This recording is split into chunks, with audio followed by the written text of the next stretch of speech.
Hello, everyone. Welcome to the LitRPG Audiobook Podcast. I'm Ray, and I'll be reviewing some recent and classic LitRPG audiobooks for you today.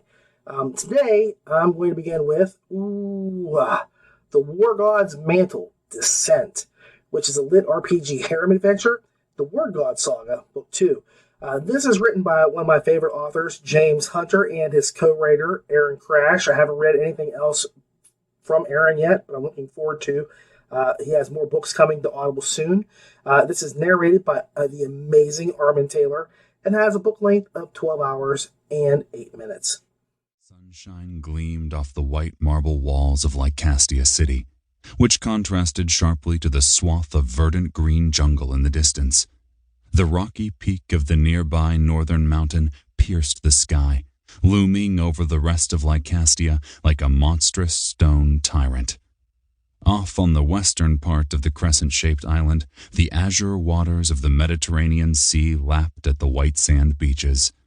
A slight breeze kicked up from the west, brushing across my cheeks, carrying the scent of salt and flowers to my nose. Beneath those smells, however, was something rancid and sour. I ignored that, though, breathing deeply, enjoying the momentary lull. A perfect day on a paradise island.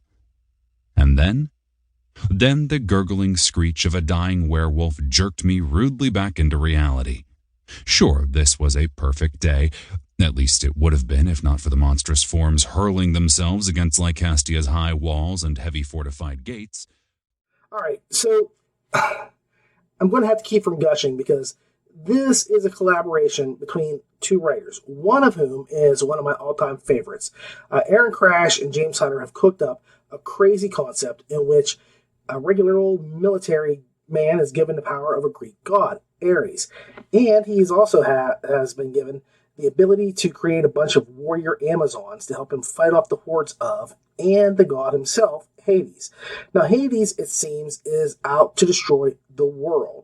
Because he's a bad guy. You know, gods of death are like that. They just have a thing about people who are alive. And Ares, believe it or not, was the one guy that was standing between him and our utter destruction. Now, if you know James Hunter, you know that he is a master of utter and complete destruction. I mean, his series, Viridian Gate Online, is about a world that is completely obliterated by an asteroid. And the only way to survive is to upload your mind into a virtual world. Now, that entire series is just amazing, and I rated up there with like Delvers and the Divine Dungeon and War Eternus and that Randy Darren guy who writes Wild Waste and whoever that fella is that writes the Secret Sales on Superheroes. I just can't think of who that would be. William Morand, I think, maybe, or is it Randy Darren? I can't. They seem so similar to me, but anyway, that's how good this book series is. I mean, Viridian Gate is right up there with those people. So to have him step outside of his comfort zone and give us a book that he collaborates with is pretty cool, and I really appreciate it because even though I haven't read anything other than the War God's Mantle series so far with Aaron Crash, I can tell he's really, really excellent as a writer because the two of them mesh so well. He and Crash work really, really well together. Honestly, I felt like this was complete work in and of itself and that it had a singular voice. It did not feel stitched together or, incomplete or like it was missing pieces or this piece of the puzzle came from another box and this piece, they don't mesh up. No, I mean, everything was smooth, like just like Jiffy peanut butter with no peanuts. It was so smooth. And it was packed so full of action as well as some exciting and unexpected twists. The characterizations in the book were probably my favorite thing, which is a really odd thing to say about a book that has necromancy, hordes of dinosaurs, tons of battles. But it was the quiet times when Jacob, the protagonist, was intimate with his Amazons. And I don't mean sexing it up. I mean just his one-on-one moments between them were the real standouts for me. There is intimate and emotional moments that just kind of take your breath away. And that's what makes the betrayal that happens so much more devastating. And I'm sorry, that's not really that much of a spoiler because they suss out that there's a spy in the camp for a good portion of the book. Now, either way, whether you like the interplay or the action, the story never fails to deliver. There are personal moments that were so special because each character is so fleshed out and stands out as individuals. You can't help but love each and every one of them. And when things were not quiet and introspective, I often fought to keep up with what was happening in the battles, as there was just so much happening. It was such a breakneck speed that I almost had to slow down my narration speed just so I could catch my breath. Now, let me clarify. This is not a bad thing. No. I enjoyed the fast-paced story, and I didn't have to slow my speed down because of anything that Armin Taylor did. He read everything perfectly. It was just that it was so fast-paced mentally, you just kind of wanted to stop and just see that what you thought happened actually happened. It's really good. It's really intense. Now, the story picks up really pretty close to where the last one left off at, and it opens on a battle. I like that. Let's not dawdle about getting the new God of War into a fight because that's the best way to start off a book. I mean, what's he going to do? Like, be sipping tequilas on the beach, and then, next thing you know, boom, he's fishing? No. You want the war god to be fighting. So, of course, the book opens on Pearl Harbor, and it doesn't stop. It's just a perfect way to open up a book, in my opinion, for a war god especially. Now, the antagonist, let me just say this. How do I put this?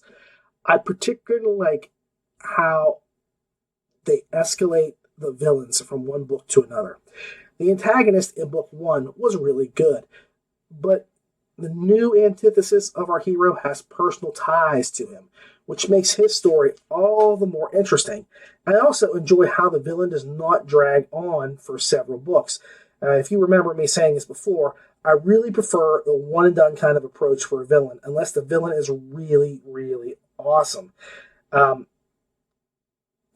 it allows for growth and changes with the protagonist to get rid of his villains. I mean, you can have a great background villain who kind of puts other people out to do fighting against the main hero for several books, but at some point, the main guy is going to show up, and that should be the end of the story.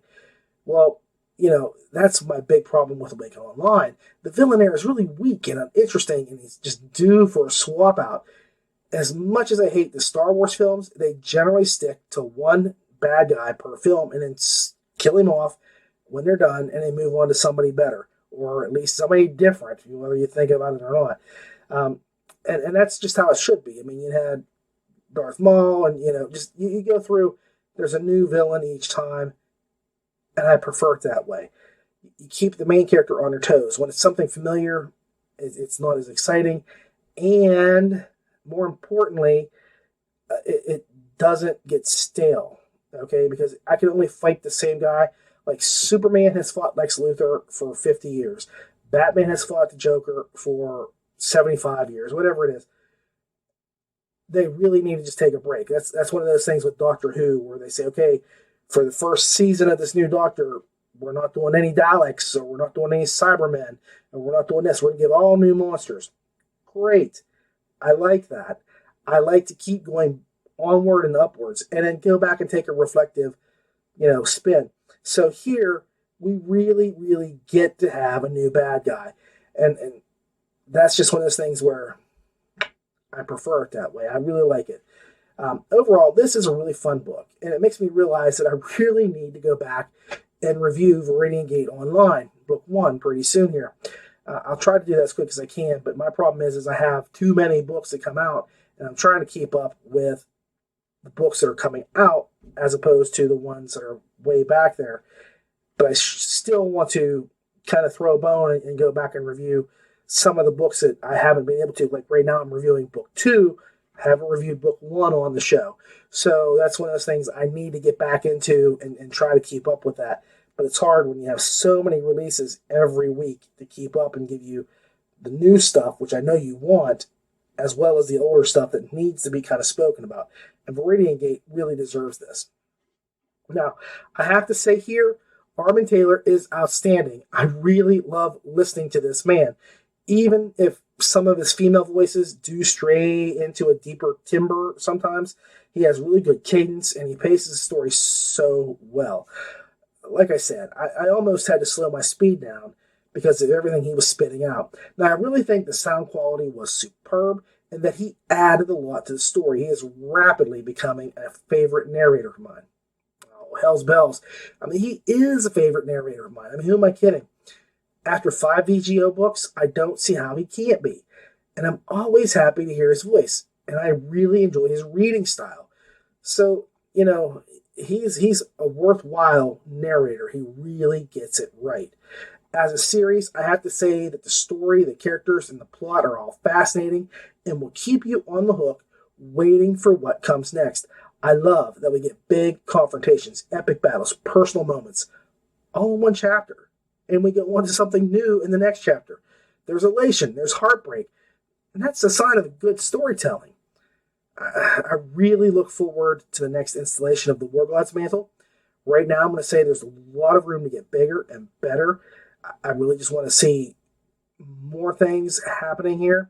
8.25 stars. I know it sounds low after all that I said. And I'm just saying that because there's more space to get improvement on.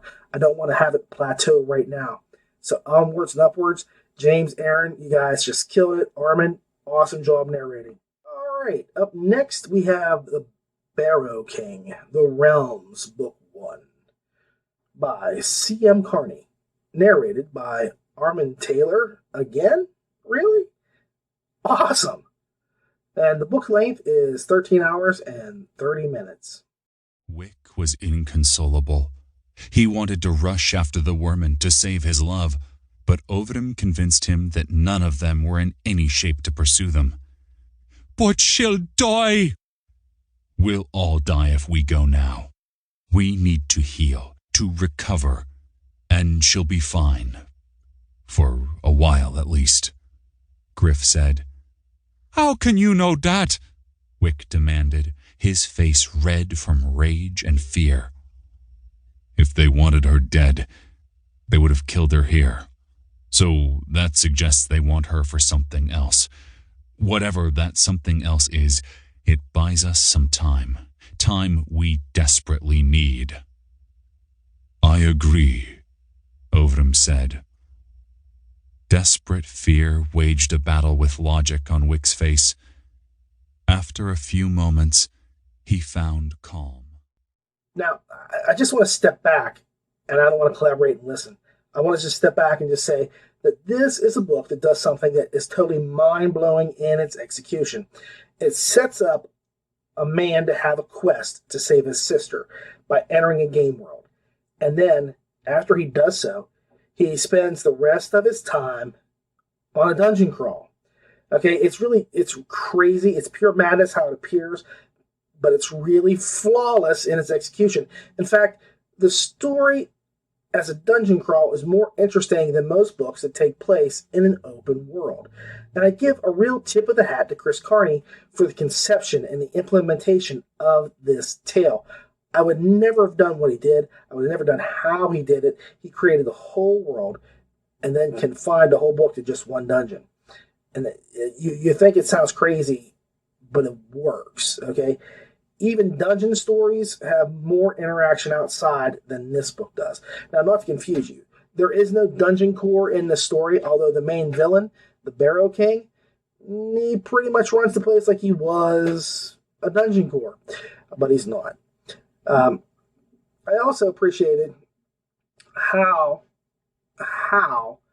Carney avoided the trope of the smart mouth AI that usually helps and or hinders the MC as the story progresses. He does this in a really clever way. I mean, he has him in there, but he takes him away in a really, really cool, innovative way that added to the story. So the writing is clearly innovative and original, and that's really given me just shivers about how good this book really is. It's just everything about it. He really has this well thought out. The main character is named Finn or Griff in the game, And what happens is he learns that his sister is in danger, and she's been trapped in a virtual world for about 40 subjective years. He has to go in and save her, in spite of the fact that he is not a gamer, nor does he have any real game knowledge or experience. What he does have is real-world fighting experience, which he immediately puts to use in the game.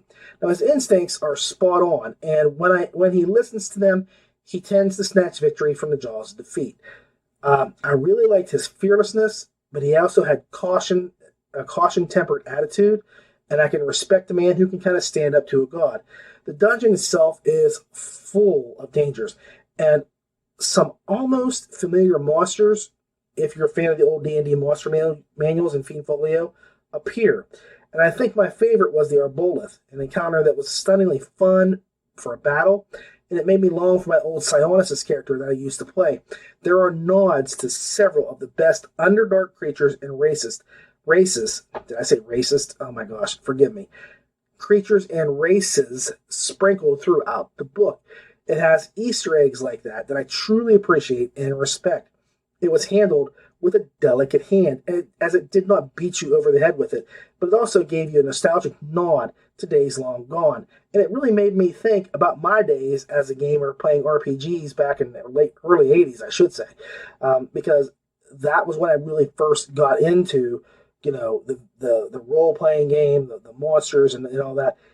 This is all right there. And he does it by just changing a few things here or there. And you know what he's talking about without having to worry about certain things happening, So it's really, really cool, and I really respected it. Now, another aspect of the book that I loved was the time compression.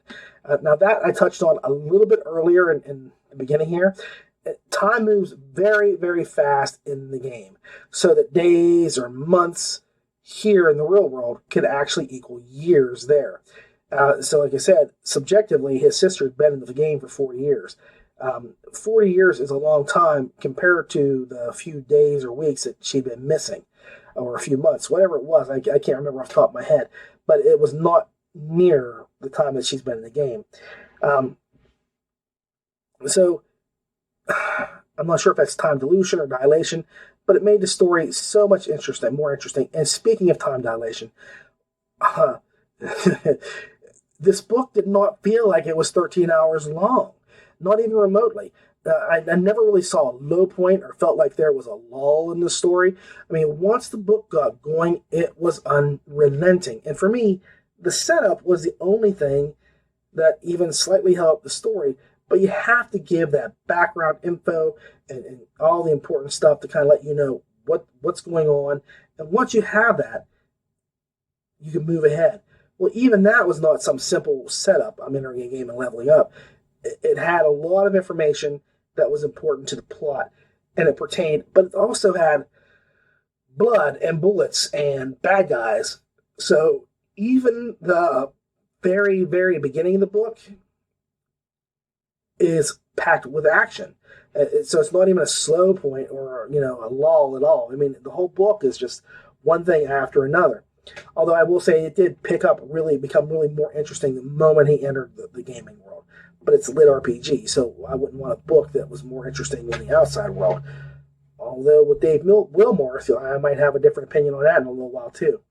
Anyway, Armin Taylor really brings his A game to this book. Now, I know I just talked about him in War God's Mantle, but I have to say he's even better here than he was there. Better than he's ever been before. He has never sounded bad previously, but there is just something in the way he carries himself or his voice carries in this book that just stands out to me. And thereby, he makes the characters stand out. He is really just completely gripping, and he cements himself in the hollows of my dark heart as a preferred narrator.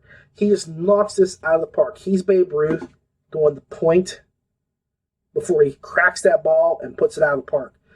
Excuse me. And finally, he ends this book on a note with Griff that I'm not sure that I would have, but then he has turned many other things on their ear that I would not have expected to be possible. So I think I can trust him to handle this new revelation with complete class and a deft skill that few writers that I know could do. But again, it was just surprising that he went there that fast. I really thought that what he did at the end was going to be a more slow build-up. It was going to take some time before it got to where he wanted it. But he knows what he's doing. He's got his plans. He knows where this book should be. I have to say that I would say that this book is an 8.5 easily, but I'm going to go a little higher because of the creativity employed here. 8.75 stars and a helping heap of I cannot wait for the next book. And I know I'm going to say that for all three of the books on today's show, but that's because I really can't wait. These are all amazing stories. So 8.75. Chris, you really knocked this out of the park. You blew me away. I'm really proud to say that I got to read this book right as it came out on Audible. I appreciate it because this was a real treat. It was one of those books that I really did not want to see end. It could have been 36 hours and I'd have been, there wasn't enough of it. But I'll say the same thing about the next book. So, but don't take it the wrong way. I mean every word I'm saying. But it was a really good book. You guys will love this thing. Give it a shot if you haven't. It's just worth every second that you go. All right, finally, we have The Land of the Undying, The Dark Elf Chronicles, Book 1, by Dave Wilmarth, narrated by Justin Thomas James, Lori Catherine Winkle, and Jeff Hayes. The book's length is 13 hours and 52 minutes. Quest accepted. Dunk must die.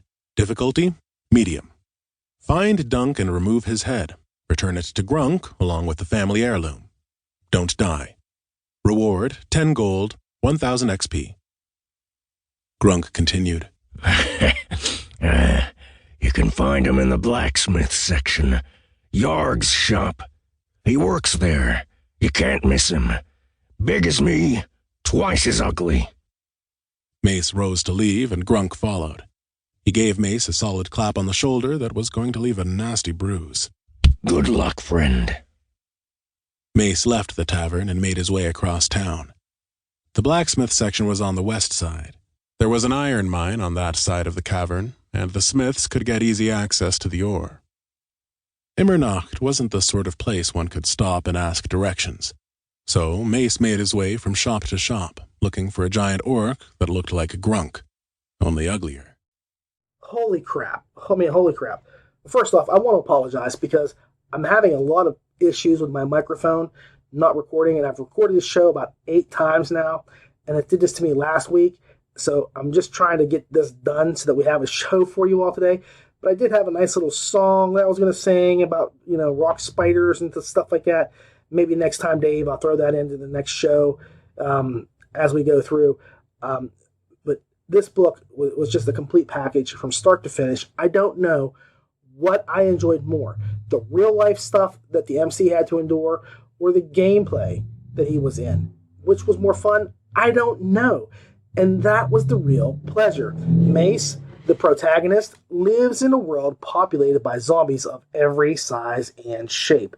It seems that the numbnuts over at CERN goofed up and collided the wrong leptons and preons and muons together to accidentally create a zombie particle, an insidious subatomic beast that infects biological material and turns it into nasty zombies that can infect with but a touch.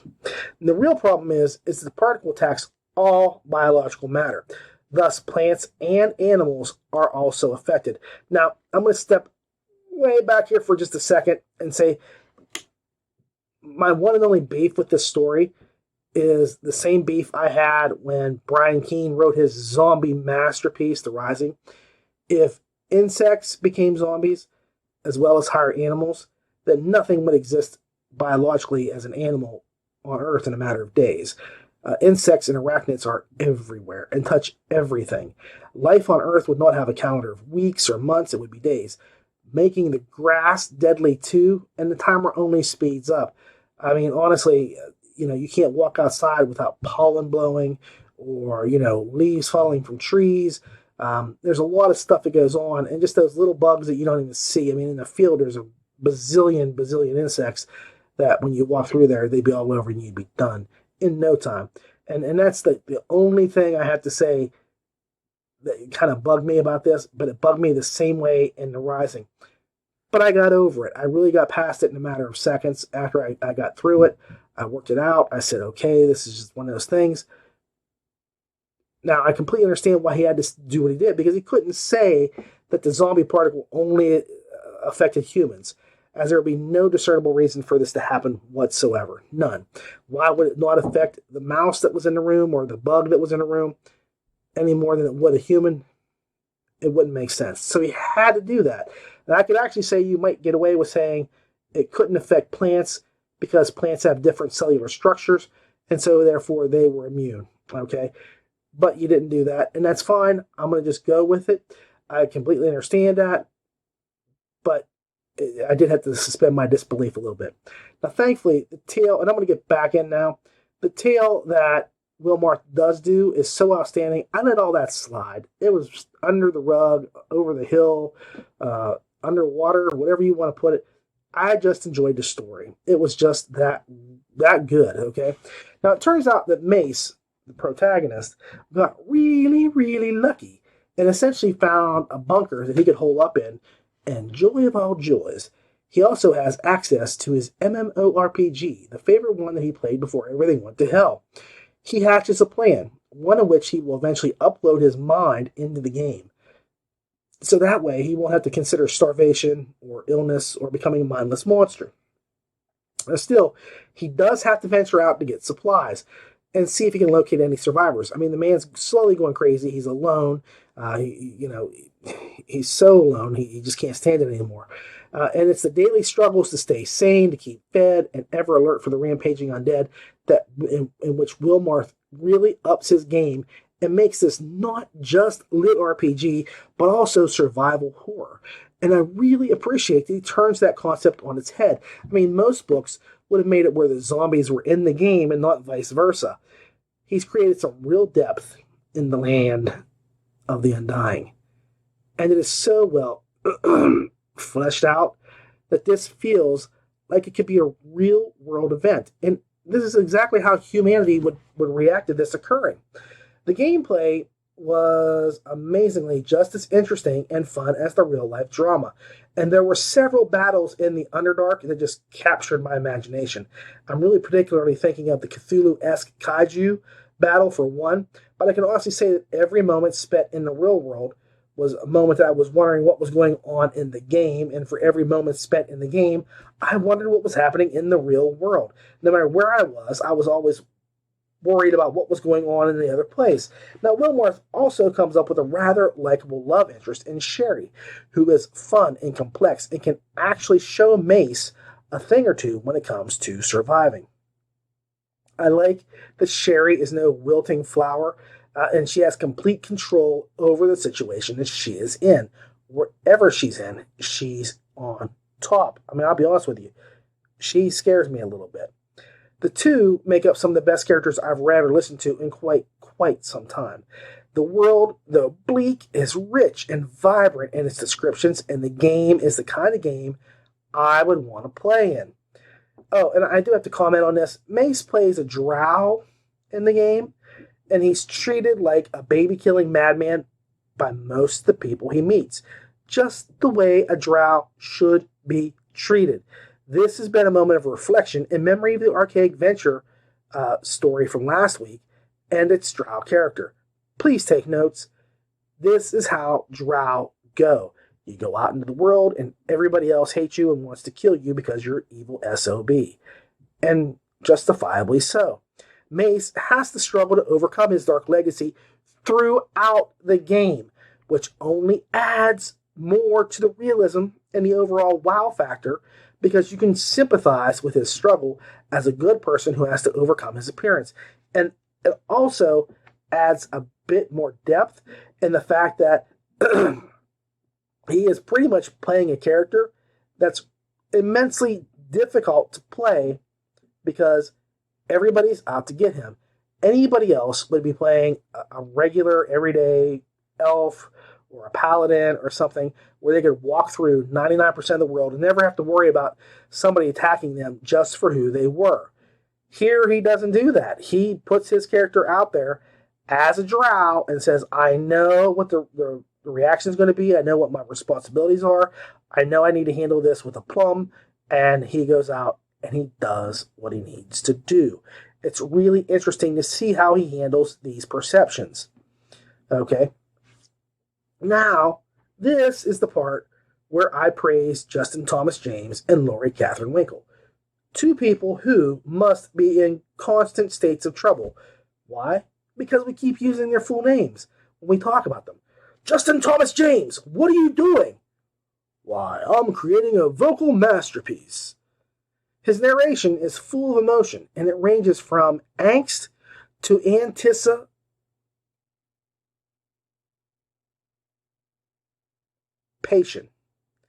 He fully embodies the character of Mace and brings him to life in such a way that you really worry for the poor man whenever he goes outside of his door, or gets choked up when he talks to a brother and sister who are hanging out over at the fire department. LCW, that's Laurie Catherine Winkle to you and me, at least ever since I got that restraining order. She's ever and utterly vibrant as Sherry. She makes you believe that this is a real girl who has had to endure a ton of crap since the moment things have been going haywire, but is still able to cope and keep herself sane and clear-headed. Honestly, I am so happy to hear her get a nice, big, thick, juicy role like this. I've always wanted to hear her do a great big book unto herself at some point. And this is one of those books where she just takes this character and, man, she breathes some life into it. She has a wonderful voice, and I really want to hear more from her every time I hear a book that she's narrating in. JTJ is the same, and I am an unabashed fan of sound booth theater. And I know that whenever I see that name on a book, I am in for an experience, not just a narration. I'm getting an experience. Also, I deeply appreciate that the two narrators were mainly used into making this audible. Yes, the incredible Jeff Hayes, master of the mystic vocal arts, is here, but it's a very minimalistic sprinkling of Jeff's talents. So this really has the feel of a two-person narration. And like I said before, I know Jeff has a master vision of what the audiobook experience could be or should be, but I still cotton on to the concept of having two narrators at most. And this book made me feel it, and it was more enjoyable this way than the other way. So I appreciate that. Now, I really can't convey how much I have enjoyed this book, and I hated the fact that it ended. 13 hours was simply not enough. I could have used another 13 hours. And as I said that before, I'm like that with all three of these books for this show. It's rare that I get to have three knockout stellar stories told to me in the same program. And I do try to diversify and not keep it where they're all big things. But Chris Carney's new. So his book, it could have went anywhere. And Dave Wilmarth, this is not his Greystone Guild story. This is a new story outside of that, and it could have went anywhere. With War God's Mantle, it's not VGO, and it's a collaboration, and it could have been clunky and just a big mess, and it didn't happen. This was a really cool show to do because I get to praise a lot of books and not have to say how horrible an experience it was to listen. And the time here, 13 hours, it could have been double that or triple that, and it wouldn't have satisfied me. I just really, like I said before, for the other books, I keep waiting for the next installment of this series. And I'm so glad that Dave stepped aside from his main series to pen this critter. This was a blast to listen to. I love the characters. I really enjoyed both the real world as much as the game segments. And I can only see this series getting bigger and better and better. It is a solid, seamless story of two worlds, two characters, each of whom are as interesting and fascinating as the other. So please, take a trip into the land of the Undying. Now, my final score is 8 3/4 stars because it was just that good. But no matter how high I rate it, you're going to love this story, okay? And star systems, blah, blah, blah, blah, blah. I really kind of hold it 9 as the best you can get sometimes, and I don't even consider going past that most of the point. So I'm really going like 1 out of 9 half the time I do this. If I give a book a lower score, That's out of 10. But for the higher books, I really hold on to 9 being about as perfect as you can get. And so for this show, I've had 2 books that were just about as spotless and perfect as you could be. And I know I've got a couple more coming up. I mean, War Eternus 3 has just been intense. It has just knocked me down. So I've got a lot of books coming up here that I'm going to be just as praising as I can be, because they are deserving of that praise. And a couple that just, they're what they are. But don't matter. It doesn't matter what I rate this story. It's just an amazing book. You need to listen to this, because it is one of the rare things where both worlds are really cool and interesting. Well, everyone, that's our show for today. I'd like to thank you all for watching. I really appreciate you taking the time to watch or listen to the show. And if you want to support us, you can like us on the LitRPG Podcast Facebook page or the YouTube page, or just share and like the video.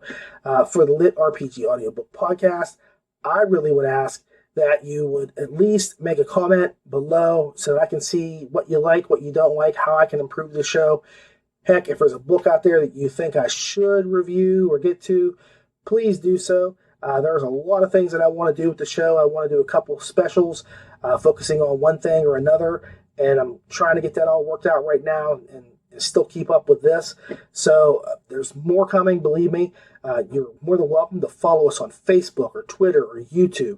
So remember, for the LitRPG Audiobook Podcast, I'm Ray, and keep listening.